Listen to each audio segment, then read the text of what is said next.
Ons het nou gesing oor die wederkoms van die Here Jesus, hy spoedig hier.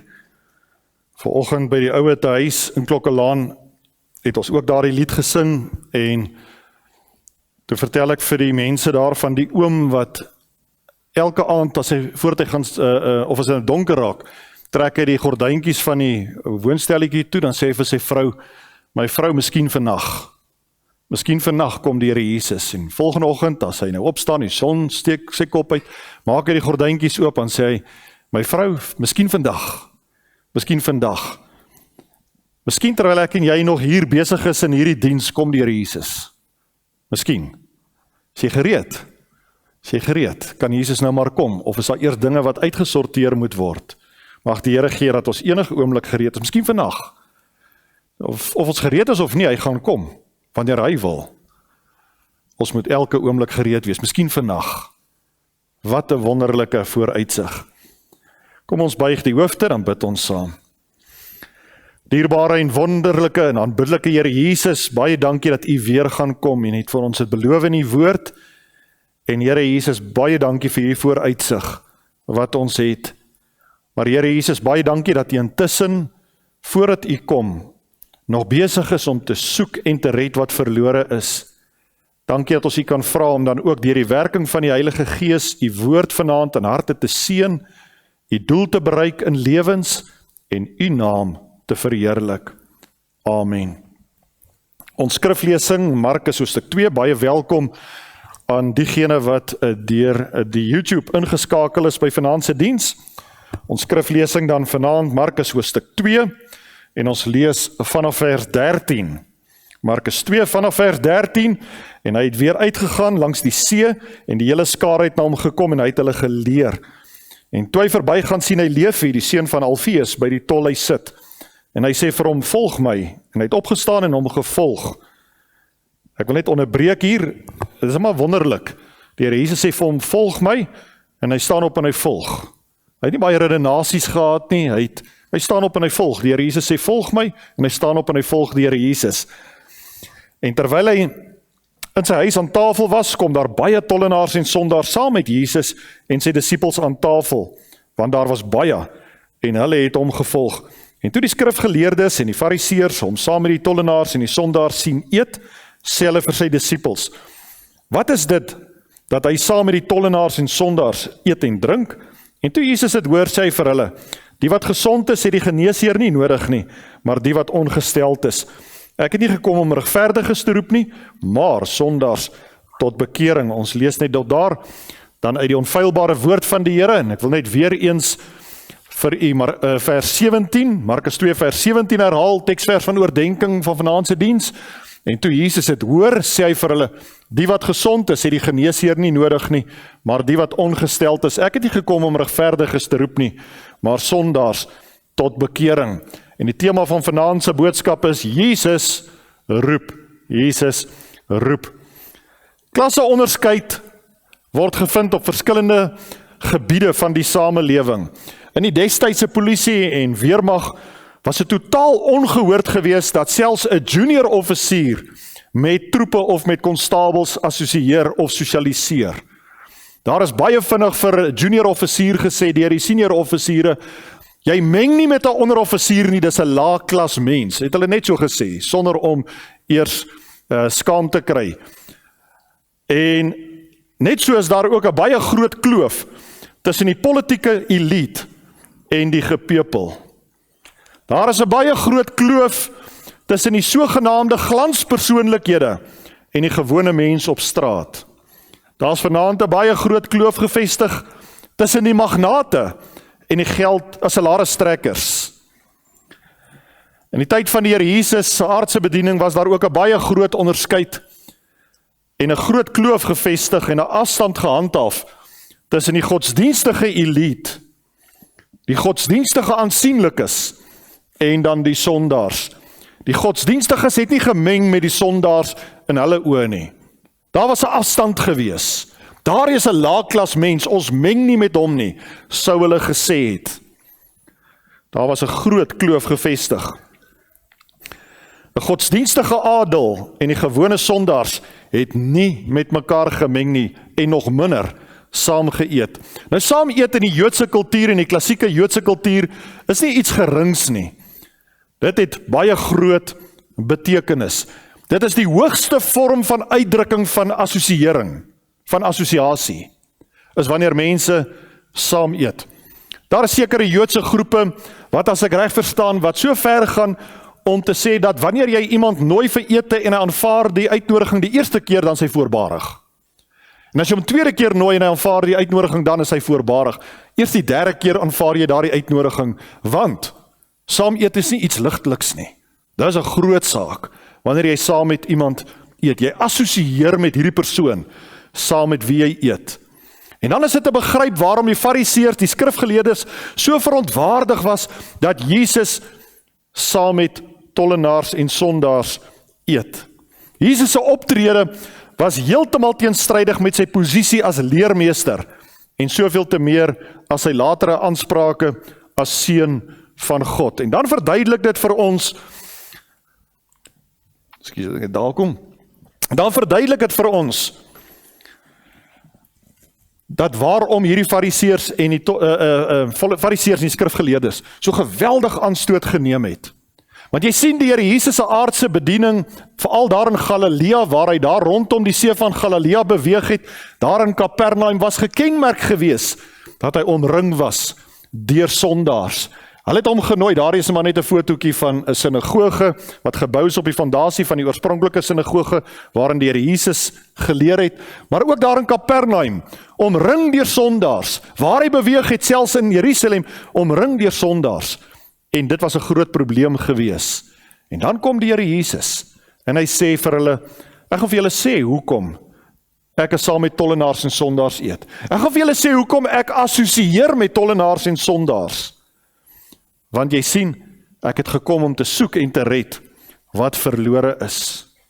Dit moes baie moeilik te begryp gewees het vir baie mense. Ek onthou, 'n klompie jare terug, vertel 'n tannie, dat haar gemeente het die kweekskool gehuisves, wat daar een of ander optrede sou gehad het in die gemeente, en toe vra 'n predikant vir haar, sal jy asseblief huisvesting gee vir die prinsipaal van die kweekskool, kom ons noem hom net Dr. X.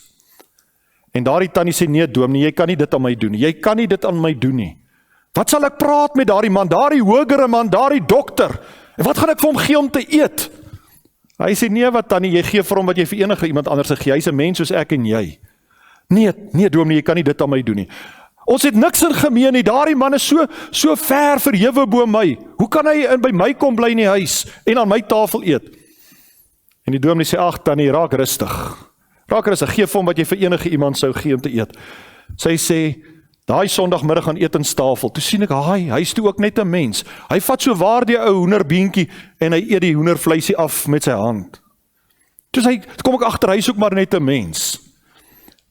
Vriende, vir baie mense is hierdie groot onderskeid is vir baie mense belangrik om te handhaaf. Maar die Here Jesus kom en hy eet saam met gewone mense, trouens saam met sondaars, die uitgeworpenes van die samelewing, en dan sê hy hoekom hy dit gedoen het. Kom ons kyk vanaand bietjie na die roeping van die Here Jesus. Ons gaan kyk na aanleiding van hierdie vers, wie roep Jesus? Wie roep? Wie is dit wat roep? En dan sien ons in vers 17, ons voorgeleesde teksvers, dit is Jesus wat roep. Toe Jesus het hoor, sê hy vir hulle, ek het nie gekom om regverdiges te roep nie, maar sondaars tot bekering. Die Here Jesus is hier die roepende een. Hier het ons nie te maak net met een persoon wat 'n ander een roep, in menslike taal sy gelyke roep nie, of maar net iemand wat 'n onderdaan roep nie. Hier het ons te maak met Jesus, die Seun van God, Jesus wat wesenlik God is, ons het te maak met die Skepper God. Hy, wat die Bybel vir ons sê, wat die hele wêreld geskaap het, wat alles wat bestaan, geskaap het deur die krag van sy woord. Ons het hier te maak met God wat daar op die troon gesit het, en sy godheid onbeperk uitgeleef het, wat oor die prerogatief beskik het om te maak net soos wat hy wou. Niemand kon hom bevraagteken nie. Niemand kon van vra, wat maak u nie? Hy het absolute soewereiniteit geniet. En wat hy wou, het hy gedoen. En wat hy wou, het hy gesê. En niemand kon hom bevraagteken nie. Hierdie grote God wat in sy absolute verhewe posisie was. Hy wat in absolute uiterste vorm van heiligheid geleef het en sy godheid uitgeleef het. Hy kom aarde toe en hy word 'n gewone mens. Dink bietjie van waar hy gekom het tot waarheen hy gekom het. Ekskuus, van waar hy gekom het tot waarheen hy gekom het. En dan het hy nie net mens geword nie, dan gaan hy kruis toe. Nou daar sien u maar net 'n fotootjie van die hoofskedel, die plek waar hulle sê Jesus gekruisig is. Volgens die argeoloog sou die Here Jesus hier in die onderkant van hierdie heuweltjie gekruisig gewees het. Dit was die plek van die hoofskedel. En daar vind ons die seun van God, die skepper God, wat daar aan 'n vloekhout hang, aan 'n kruishout hang, tussen kriminele, tussen sondaars, om vir sondaars te kon sterf. Mense sê, kan dit wees? Mense verstand wil dit nie aanvaar nie, dis te veel om te verstaan. Dat waar hy was, waarheen hy gekom het, en hy stop nie net daar nie. Hy roep. En hy het, tydens sy aardse bediening, het hy geroep. Na sy aardse bediening, toe hy sy versoeningswerk op aarde afgehandel het hy voortgegaan om te roep, en steeds vanaand is hy die roepende een. Hy, die seun van God. Vir wie roep hy? Vir wie roep hy? Hy sê, ek het nie gekom om regverdiges te roep nie, maar sondaars tot bekering. So onmiddellik is 'n mens se vraag, nou wat van al die arme regverdiges? Kry hulle nie ook 'n kans om geroep te word nie? Wat van die regverdiges? As Jesus dan net gekom het vir sondaars, wat van die arme regverdiges?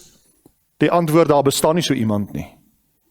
Die Bybel sê baie duidelik in Romeine 3 vers 10 en 11, daar is niemand regverdig nie, selfs nie een nie. Nie een nie.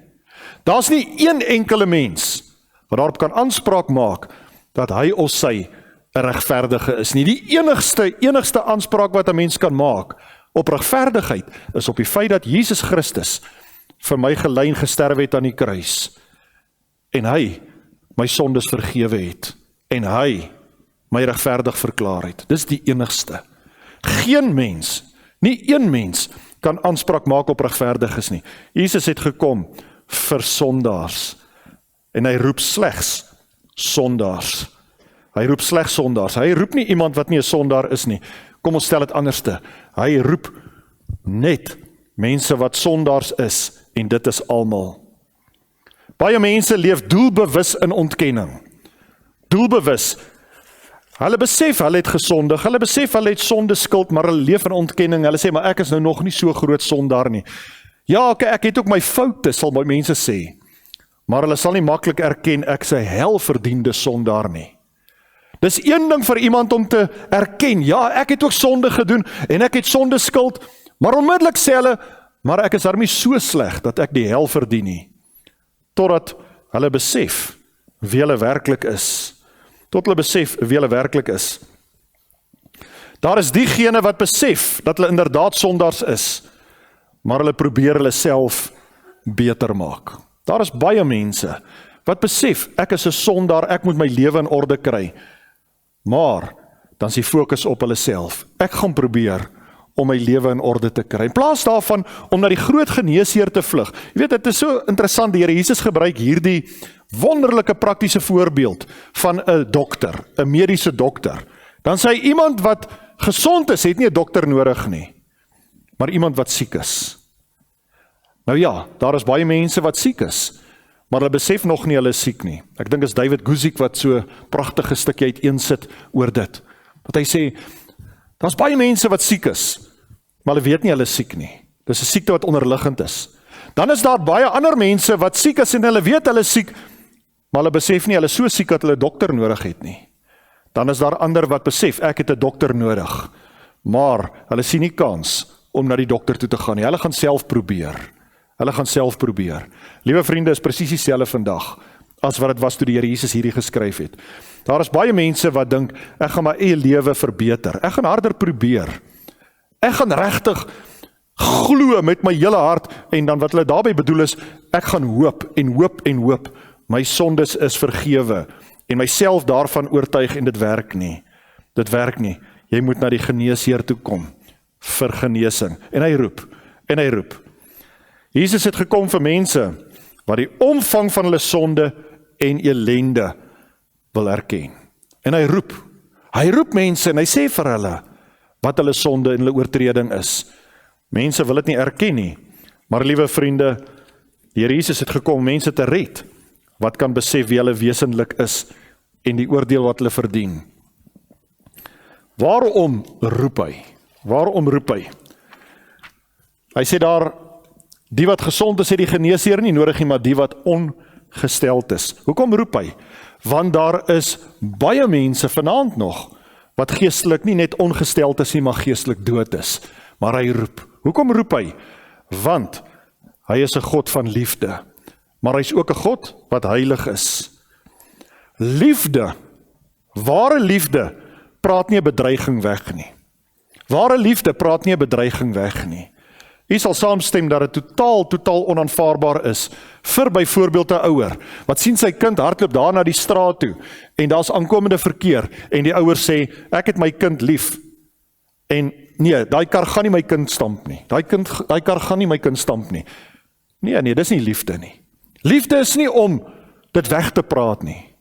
Liefde is om die waarheid te praat en te sê dit is hoe dit is. En liewe vriende, so roep die Here Jesus. Hoekom? Want hy's 'n God van liefde. Niemand ken die omvang van God se komende oordeel, van sy toorn, van die straf, wat hy gaan uitgiet, as hy self nie.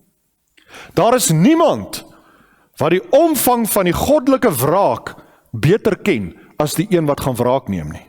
Naamlik Jesus Christus. Die Bybel sê, dat hy gaan die wêreld te geregtigheid oordeel, Handelinge 17 vers 30.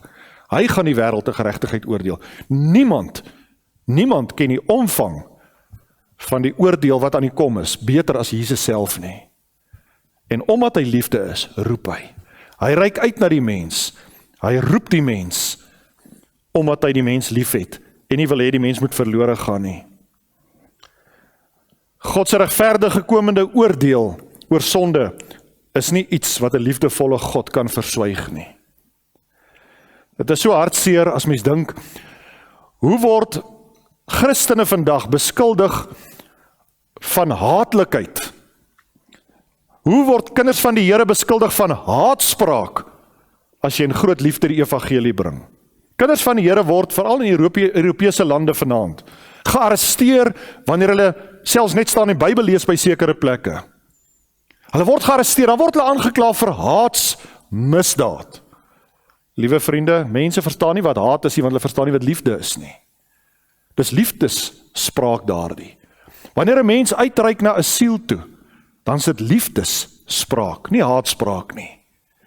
Wanneer 'n mens vir iemand sê, die Here Jesus roep jou, draai weg van jou verkeerde weë, ontvlug die toorn wat aan die kom is. As 'n mens sê, soos wat die Bybel sê, Petrus het gesê, laat julle red uit hierdie verkeerde geslag, dan sê hulle dis haatspraak. Dis nie haatspraak nie, dis liefdesspraak. Dis liefdesspraak.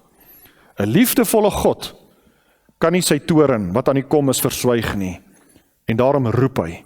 En hy roep die mense en hy sê nie net vir die mens, daar's oordeel op pad nie. Hy sê vir die mens wat om te doen om die oordeel te ontvlug. En hy roep die mens na homself toe. Hy roep die mens na homself toe. Gaan ons weer daardie stelling herhaal? Niemand weet beter as die Here Jesus self wat die omvang van sy komende toorn is, as hy wat sy wraak gaan uitgiet nie. Hy sê vir die mens wat hy moet doen. Hy roep die mens na hom toe. En dit bring ons by die volgende vraag, waartoe roep hy? Waartoe roep hy? Vers 17 sê hy roep die sondaars tot bekering. Hy roep die mens tot aksie. Hy roep die mens nie net om sy kop op en af te skud en te sê, ja nee, ek stem saam daarmee nie. Hy roep die mens tot daadwerklike aksie. Wanneer hy sê, hy roep die mens tot bekering, dan sluit dit alles in. Die hele omvang van om geloof in Jesus Christus te plaas. Dit is al baie keer hier voorheen verduidelik en dit sal weer verduidelik word. Wat beteken dit om in Jesus te glo? Om in Jesus te glo beteken ek word oortuig. Ek is 'n verlore sondaar. Ek word oortuig. Tweedens, ek reageer deur na Jesus te vlug met my sondelas, met my sondeskuld. Derdens, ek handel ooreenkomstig my reaksie, deur my te bekeer van my verkeerde weë en die Here Jesus te dien. Bekering is 'n woord wat baie dikwels gebruik word vandag, maar sonder dat miskien sommige of baie mense verstaan wat die omvang is van bekering. Bekering is nie maar net 'n wilsbesluit, ek gaan nou meer gereeld Bybel lees nie. Bekering is nie maar net 'n wilsbesluit, ek gaan nou meer gereeld kerk toe gaan nie. Bekering is nie maar net 'n wilsbesluit van, ek gaan nou kyk of ek kan minder vloek nie. Ek gaan nou probeer om meer fatsoenlik te lewe nie. Bekering is 'n heel hartige wegdraai van my sondige toestand en verlede. En ek draai na Jesus toe, om van daardie oomblik af, hom te dien met 'n godvrugtige lewe. Dis 'n heel hartige omdraai. Daardie lied word baie keer hier gesing, I have decided to follow Jesus, no turning back, praise the Lord, no turning back, the cross before me, the world behind me, no turning back, praise the Lord, no turning back. Dis 'n heel hartige omdraai van 'n mens se sondige toestand na Jesus toe. Jesus het nie gekom om mense in hulle sonde te roep nie. Hy het gekom om mense uit sonde uit te roep na hom toe.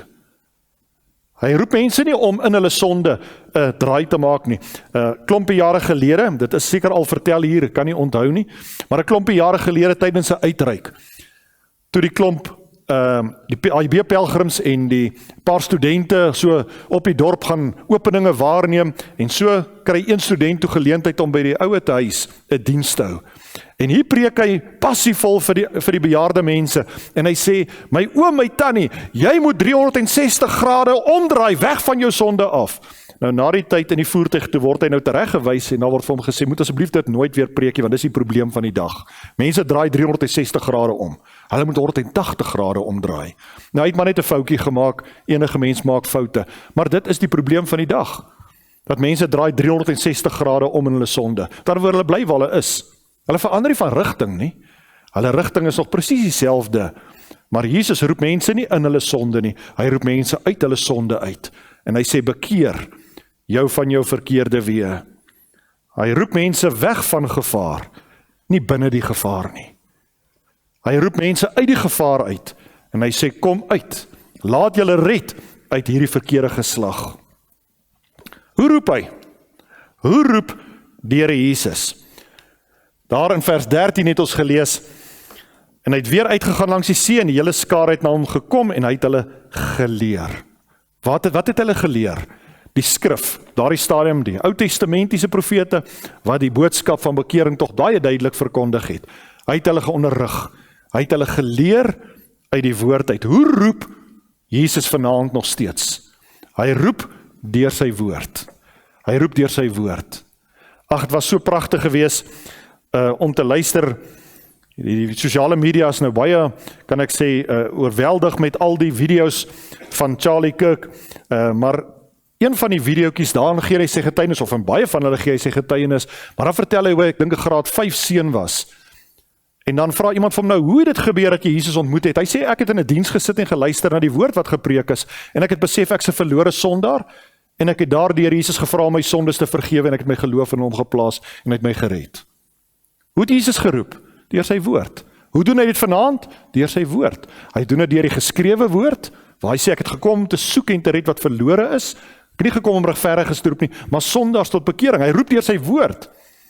Maar hy roep ook op ander maniere. Ja, hy gebruik die gepredikte woord saam met die geskrewe woord, maar liewe vriende, hy gebruik ook deur sy Heilige Gees siekte, om met mense te praat. In 'n toestand van siekte, waar die Heilige Gees by iemand gaan stil staan, en hy praat met hom. Hy gebruik teëspoed. Hy praat soms deur teëspoed. Hy praat soms deur die dood van 'n geliefde. Hy praat deur krisis. Hy praat ook deur voorspoed. Die Bybel sê vir ons, dat hy roep die mens tot bekering, ook deur die mense gewete, daardie innerlike stem in sy binneste wat met hom praat. Hy gebruik die natuur, om mense na hom toe te roep. Hy gebruik drome, om mense na hom toe te roep. Daar's baie mense, wat kragtadig tot bekering gekom het, deur 'n droom wat hy gehad het, waarin Jesus hom geroep het, en daar's kosbare getuienisse, van veral mense in die Midde-Ooste, wat nie die Bybel soos ek en jy in ons besit het nie, en dan droom hy die aand, die Here Jesus verskyn aan hom, Jode wat vertel, hoe die Here Jesus aan hulle verskyn in 'n droom, en sê ek is Yeshua, the God of Abraham, Isaac en Jacob. En dan word hy gered, wanneer hy die wonde in Jesus se liggaam sien, en Hy word wakker en hy neem die Here Jesus aan as verlosser en saligmaker. Hy roep deur drome. Hy roep deur die voorbeeld van ander mense. O, kosbaar. Wanneer mense agterna getuig en sê, ek het daardie persoon dopgehou en het gesien, daar's iets anderste in hom. En ek het begeer om dit te kry. En op die ou end het hy nou gered geword deur die voorbeeld wat hy van ander mense sien. Liewe vriende, die Here Jesus roep op baie maniere. En hy sê dit vir ons in sy woord. Hy roep. En hy is steeds vanaand besig om te roep. Wanneer roep hy? Wanneer roep hy? Die Here Jesus het geroep terwyl hy op aarde was en ons dink sommer aan daardie een voorbeeld waar hy op die dag van die groot fees gaan staan en roep het, as iemand dors het, laat hom kom en drink. Hy het uitgeroep, waar hy gegaan het, het hy gepreek en hy het mense geroep tot bekering. Dit was sy boodskap. Dit was die boodskap wat hy gebring het en hy het geroep gedurende sy aardse bediening. Maar toe sterf hy in die kruis en hy word begrawe en hy staan op uit die dood en hy vaar op na die hemel. Maar toe hou hy nie oproep nie.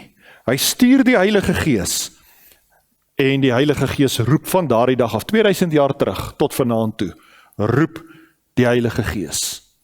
Hy roep mense wat luister na hierdie diens, na hierdie uitsending miskien. Hy roep vanaand mense wat nie eers naby 'n diens is nie. Hy roep mense wat in die veld loop. Hy roep mense wat op straat is vanaand.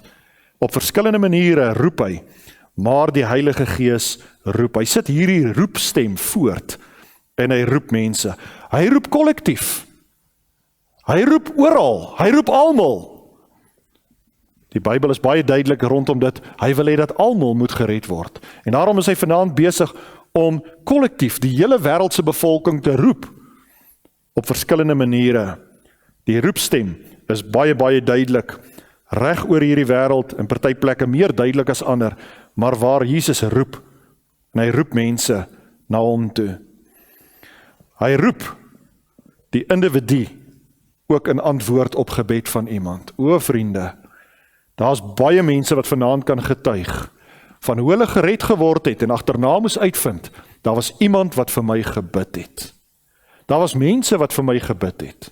Miskien jare vir my gebid het. Maar daar's vir my gebid en daar's vir my gebid en dit het al hoe moeiliker geraak om Jesus se werking te weerstaan. Dominee Soon Sewenster het een Sondag aand daar in Tygerberg 'n boodskap gebring en hy preek en hy sê, hy het vir jong mense gepreek en hy sê, liewe jong maat, as jy jou oë in die hel wil oopmaak eendag, gaan jy moet klim en klouter oor jou ouers se gebede. Jy gaan moet klim en klouter oor jou ouers se gebede, want elke gebed wat hulle vir jou bid, sal God 'n struikelblok plaas in jou pad op pad hel toe. Vriende, is 'n groot waarheid, want God kan nie lieg nie. En hy het beloof dat dit wat ons bid in sy naam volgens sy wil, sal hy doen. En hy's baie duidelik rondom dit. Hy wil hê dat almal tot bekering moet kom. Nie net almal wat, so sommige mense sê, almal wat hy uitverkies het nie, nee, almal. Sy wil is dat almal tot bekering moet kom. Dis sy voorkeur wil. En wanneer jy bid vir iemand se redding, dan sal die Heilige Gees gaan stil staan en hy sal klop. Al weet jy dit nie. Al besef daai persoon ook nie wat werklik besig is om met hom te gebeur nie. Daar sal nog 'n struikelblok geplaas word op sy pad, op pad hel toe. En nog een, en nog een, en nog een. Vriende, kom ons vra onsself die vraag af, hoeveel van ons geliefdes en vriende en kennisse het 'n maklike pad op pad hel toe, omdat daar nie struikelblokke is nie, omdat ons nie vir hulle bid nie. Ons moet bid vir hulle. En nie moedeloos word nie, aanhou bid. God kan nie lieg nie. Hy kan nie. En as hy gesê het, dit wat ons bid binne sy wil sal hy doen, dan sal hy, daardie persoon vir wie jy nou daar in die bank sit en bid, sal hy mee bemoeienis maak. Hy sal. As hy dit nie doen nie, dan is hy nie wie hy sê hy is nie. Maar hy is wie hy sê hy is. Daarom sal hy. Liewe vriende, hy roep die individu in antwoord op die gebed van ander. Hy roep mense slegs terwyl hulle nog lewe. Die oomblik wanneer mens met sy laaste asem uitblaas, sal jy nie weer die roepstem van die Here hoor nie, nooit weer nie. Daai stem word dan stil. Hy roep 'n mens net terwyl 'n mens lewe. Hoe lank gaan 'n mens lewe? Niemand kan sê nie. So 'n klompie jare terug in Klokkelaan, die Sondagoggend, toe in die boodskap word daar baie klem geplaas op daardie ou kort streepie wat daar is tussen mense se geboortedatum en datum van afsterwe. En daar is vir daardie groepie mense gevra, waar is jy op daai streepie? Niemand weet nie. Party mense se streepie is langer as ander, party se is korter as ander. Party wat in die gehoor sit is miskien in die helfte van hulle ou streepie, die ander is hier nader aan die einde, party is op die einde. En so word daar op daardie trant gepraat met mense oor hulle siele. Na afloop van die diens het iemand wat in die diens was, huis toe gegaan en daar het hy sy kinders gekry en hulle het sommer so 'n bietjie saam gekuier vir die dag. Sy kinders en sy kleinkinders. Maar voordat hulle eet, voordat hulle vleis braai, toe sê hy, eers gaan ons bietjie op 'n uitstappie. En hulle is sommer naby die begrafplaas daar in Klokkelaan. Hy sê kom ons gaan stap gou-gou bietjie begrafplaas toe. En hulle stap daar deur die begrafplaas. Nou wil die kinders en die kleinkinders weet, maar wat moet ons hier doen? Hy sê kyk na die grafstene. Dan wil ek hê julle moet iets identifiseer wat julle raak. Ons gaan gesels daaroor. En so loop almal, neem foto's en praat, kyk rond en op 'n stadium toe kom hulle terug by die huis. En hulle gaan sit daar en hy sê vir hulle, wat het jy gesien? Wat het jy gesien? En so deel elkeen wat hulle gesien het. En toe sê hy, wat ek gesien het, is daar so baie grafstene, is daar nie die woordjie tot nie, tussen die twee datums nie. Tussen die datum van geboorte en afsterwe, is daar nie 'n tot nie. Daar is net 'n streepie. En toe deel hy wat daardie oggend in die diens gedeel is met hulle oor daardie kort streepie. En hy sê, my kinders, ek weet nie waar ek op my streepie is nie, ek weet nie waar julle op julle streepie is nie. Maar is jou saak met God reg? Is jy gereed? Sou dit die einde van jou streepie, sou die einde van jou streepie naby wees? Is jou saak met God reg? Sy een skoonseun sê, "Sjoe, pa, ek het nog nooit so daaraan gedink nie." Nou het ek iets om oor te dink. En dit hang nog amper, daardie woorde hang seker nog so in die lug. Toe sê sy skoonseun, "Sjoe, verskoon my net, ek wil net 'n bietjie gaan lê." En hy gaan in die huis in, en hier kom een van die kinders uitgehardloop. Oupa moet kom. Papa lê daar. Toe oupa daar kom, toe sien hy, dis verby. Hy het gebel, toe die dokter daar aankom, gesê daar kan niks vir hom gedoen word nie, daar's pogings aangewend om hom hartmassering te doen, was onsuksesvol. Daar word die liggaam uitgedra. En terwyl die liggaam uitgedra word, familie staan daar, stikkend en huil. Kom die gedagte terug. Jou streepie, jy was op die einde van jou streepie, jy het dit nie geweet nie. Die ander mense, nie een het gedink, jy's op die einde van jou streepie nie. Jy sien, wanneer daai streepie stop, dan stop ook die stem van die Heilige Gees. Daarna sal iemand nooit weer God se stem hoor en tot bekering kan kom nie. Dis terwyl 'n mens lewe hier op die aarde. Daardie man was jonk, daardie man wat gesterf het was jonk, ek meen hy was in sy vroeë 30's, net 'n hartaanval gekry, en hy's oorlede. Net nou het hy gesê, "Sjoe pa, ek het nog nooit so daaraan gedink nie."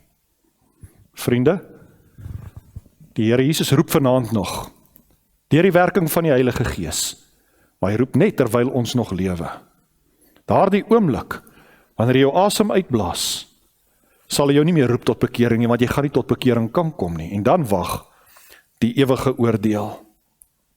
Die Here Jesus sê hy het gekom, nie om regverdiges te roep nie, maar sondaars tot bekering, maar hy roep net vir solank as wat 'n mens lewe. Dit word nie gesê om enige iemand bang te praat nie, maar dis die realiteit. Dit is die realiteit. En daarom moet 'n mens gereed wees. Luister, as Jesus roep. Ek sluit af met daardie woorde van daardie pragtige ou Halleluja lied. Saggies en teer klink die roepstem van Jesus. Hy roep vir jou en vir my. Hy staan en wag aan die deur van ons harte. Wag daar vir jou en vir my. Dan sê die koortjie, kom tuis, almal wat moeg is, kom tuis. Ernstig, vriendelik roep die Here Jesus. O sondaar, kom tuis. Dan sê die volgende versie, tyd gaan verby en ons mis dan die kanse vir jou en vir my. Donkerheid nader en sterfbeddens kom daar. Sterfbed vir jou en vir my. Waarom dan uitstel terwyl die Heiland so pleit? Pleit daar vir jou en vir my. Waarom verag dan al sy goedheid? Goedheid vir jou en vir my. Kom tuis. Wonder of hier vanaand iemand in hierdie diens is, wat nog nie seker is jou siel is gered nie. Die Here Jesus roep jou. Hoekom roep hy jou? Hy roep jou, want hy wil jou red. En hy sê, kom nou. Nou is die tyd. Hy roep, want hy wil jou red. Hy roep jou van sy oordeel af weg. Hy roep jou van die gevaar af weg. En hy sê, kom nou. Al was jou sonde ook so skarlaken, dit sal wit word soos sneeu. Al was dit rooi soos purper, dit sal word soos wol. Vanaand het jy net nodig, om daar waar jy sit vir die Here Jesus te sê, Here, dis ek met wie u praat. Dis vir my wat u roep, want ek is 'n sondaar, wat u oordeel verdien. Bely dit teenoor die Here Jesus. Draai vanaand om, weg van jou sonde, om van vandag af die Here Jesus met jou hele hart te dien. Plaas jou volle geloof in nie een van die vorige dinge wat vermeld is, wat jy gedoen het nie, maar net in die bloed van Jesus alleen. Plaas jou volle geloof in die kruisdood van Jesus alleen. En God kom, en hy red jou. Want die wat hy geroep het, sê die Bybel, het hy ook geregverdig. Hoe as jy na hom toe kom, verklaar hy jou regverdig. Dan is jy regverdig omdat hy so sê. Want hy het gekom, nie om mense wat dink hulle is regverdig te roep nie, maar sondaars tot bekering, sodat hy jou regverdig kan verklaar. Amen. Kom ons bid saam. Dierbare Here Jesus, baie dankie dat u die roepende Here Jesus is vanaand. Dankie dat u stem nie stil geword het nie, maar dat u nog praat deur die woord. U roep kollektief. Maar dankie ook vir elkeen van daardie mense aan wie ons vanaand dink, oor wie se siele ons diep bekommerd is. Here Jesus, eerstens gaan ons nou bid en ons vra, as hier vanaand iemand is wat na hierdie diens luister, na die uitsending luister of hier vanaand in die diens is wat nog nie seker is hy of sy is gered nie, sal u daardie roepstem so oorweldig maak op daardie kosbare siel, dat hy of sy dit moeilik sal vind om by hierdie deure uit te stap, voordat hy of sy vanaand vrede met God gevind het. Asseblief, maar ook bid ons saam met mekaar vir elke een op ons ou gebedslysie, mense aan wie ons dink, en ons vra, o Gees van God, asseblief, sal jy in hierdie oomblikke opnuut vir hulle roep, sal jy met hulle bemoeienis maak, sal jy hulle oorweldig met u genade, sal jy vir hulle een hindernis na die ander op hulle weg plaas, sodat hulle nie kan volhard op daai weg nie, maar spoedig na u toe draai. Moet tog nie ophou praat nie. Here, maar hou aan om met hulle te praat tot daardie oomblik, dat hulle na Jesus toe vlug, terwyl daar nog vir hulle tyd is. Asseblief, Here, dankie dat u nie kan lieg nie, u woord sê so. Dankie dat u die waarmaker is van u woord, en ons aanvaar dit in geloof. U gaan maak met hulle bemoeienis vanaand, en u praat met hulle, in Jesus se lieflike naam. Amen.